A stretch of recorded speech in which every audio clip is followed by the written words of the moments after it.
C'était gros comme une maison. La Réserve fédérale américaine a relevé le taux de ses Fed Funds d'un demi-point, désormais situé dans la fourchette de 0,75 à 1%.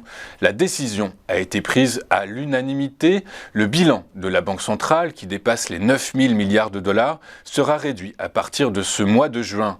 L'opération se fera en deux phases, 30 milliards de dollars de bons du Trésor et 17,5 milliards de dollars de titres adossés à des créances hypothécaires, soit 47,5 milliards de dollars dans un premier temps, puis 95 milliards, 60 et 35 milliards respectivement, après une période de 3 mois. Malgré la contraction du produit intérieur brut observée au premier trimestre, les dépenses des ménages et l'investissement des entreprises restent solides. La croissance de l'emploi a été robuste, déclare le comité de politique monétaire dans son communiqué publié hier. L'inflation reste élevée et la guerre en Ukraine, comme les nouveaux confinements sanitaires en Chine, menacent d'alimenter les pressions à la hausse sur les prix, soulignant que le comité est très attentif aux risques inflationnistes. Lors de sa conférence de presse, le président de la Réserve fédérale américaine, Jerome Powell, a déclaré que les responsables de la Banque centrale n'envisageaient pas activement de relever les taux directeurs de 75 points de base lors des prochaines réunions de politique monétaire. En Europe, la présidente de la Commission européenne, Ursula von der Leyen, a présenté le 6e train de sanctions européennes contre Moscou en réponse à l'invasion russe de l'Ukraine lors d'un discours devant le Parlement hier, mercredi 4 mai. La principale mesure proposée par la Commission est un embargo progressif sur le pétrole russe.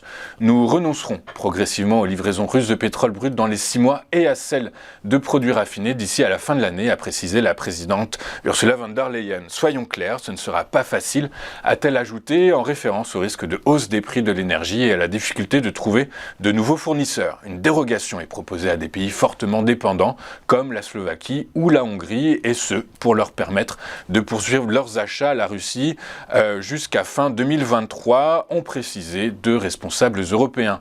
Parmi les autres sanctions, Ursula von der Leyen a notamment annoncé l'exclusion de la plateforme de paiement SWIFT de 3 banques russes, y compris la plus importante du pays, Sberbank. Sont aussi ciblés des officiers militaires russes soupçonnés de crimes de guerre à Boutcha, ville ukrainienne où plusieurs centaines de civils ont été exécutés, ainsi que le patriarche Kirill, chef de l'église orthodoxe russe et soutien affiché de la guerre. 3 médias publics russes qui amplifient de manière agressive les mensonges et la propagande de Poutine seront également exclus des ondes européennes. En France, après les écologistes lundi et les communistes mardi, les socialistes vont, sous réserve de validation en interne aujourd'hui, rejoindre la nouvelle Union populaire écologique et sociale, chapeautée par la France insoumise en vue des élections législatives de juin prochain. Après plusieurs jours d'échanges cordiaux mais tendus, socialistes et insoumis ont indiqué mercredi avoir conclu un accord qui permet au PS de présenter son propre candidat dans 70 circonscriptions sans concurrence à gauche a priori.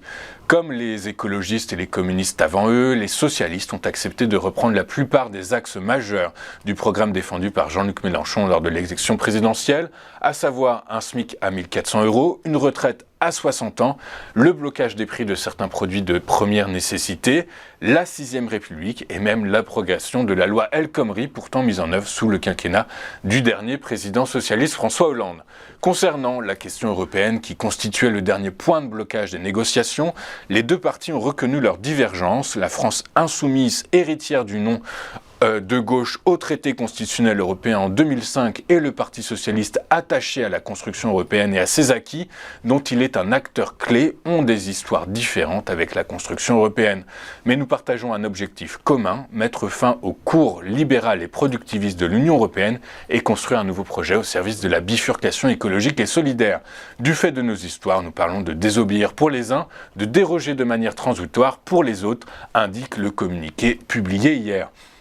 Désormais complète, même si des discussions se poursuivent avec le NPA, le nouveau parti anticapitaliste, la coalition de gauche a prévu de lancer officiellement sa campagne ce samedi 7 mai, soit le jour de l'investiture d'Emmanuel Macron pour son second quinquennat. Avant de poursuivre notre émission, faisons un rapide point sur l'évolution des marchés hier sur fond de hausse des taux souverains et d'indécision en attendant la réponse de la Fed. L'indice parisien a cédé 1,24% en clôturant sous les 6400 points à 6395 points. Sur fond de hausse des prix du baril de pétrole, seul le secteur de l'énergie finit la journée dans le vert. Il prend 0,10%. Esso signe une hausse de 12,94%. CGG et Morel et Prom prennent respectivement 4,71 et 1,95%. Au rayon des replis, les principaux reculs sont à mettre au passif des services aux consommateurs qui cèdent 2,31%, de la santé qui marque le pas à hauteur de 1,59%, des industries en repli de 1,38% et de la tech qui cède 1,2%. On notera les baisses de Rémi Cointreau qui cède 4,5% dans les échanges d'hier, Airbus en repli de 3,72% et de Claranova en recul de 4,55%. Sous l'effet de la présentation d'un projet d'embargo de l'Union européenne sur les importations russes, les cours de pétrole se sont envolés hier. Le Brent a pris près de 5% à 4,93% et s'est échangé à 110,14 le baril. Le WTI s'est échangé à 107,81 en hausse de 5,27%. Du côté des crypto-monnaies, les annonces de la Fed semblent avoir porté le Bitcoin qui a pris 5,2% à 39 743 $. On va marquer une première pause et juste après, on retrouve les market movers d'Antoine Fraisse-Soulier. À tout de suite sur Téléfinance.